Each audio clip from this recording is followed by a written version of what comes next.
எங்க அன்பு மகனே மகளே, நீ ரொம்பவே கஷ்டப்படுறதையும் சிரமத்துல கண்ணீர் விட்டுக்கிட்டே இருக்கிறதையும் நான் பார்த்துக்கிட்டே இருக்கேன். உன் இருதயத்தில் உள்ள வேதனை எல்லாம் எனக்கு தான் தெரியும்.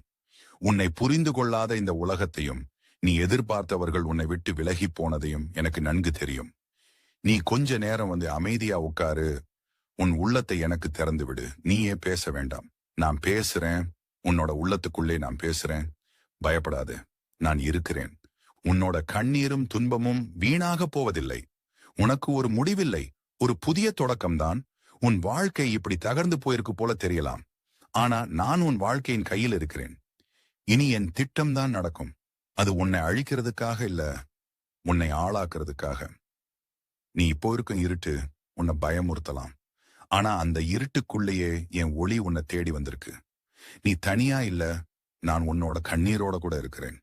நீ விழுந்த இடத்திலே நான் என் கரங்களை நீட்டி பிடிக்கிறேன். நீ தோல்வி அடைந்தான்னு நினைக்கலாம்.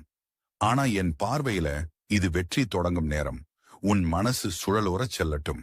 ஆனா என் சத்தம் அமைதியை கொடுக்கும். நீ என் பேர்ல அழைச்சு பாரு. ஒரு வார்த்தை போதுமே. இயேசுவே எனக்கு உதவி செய். அந்த அழைப்புக்குள்ள என்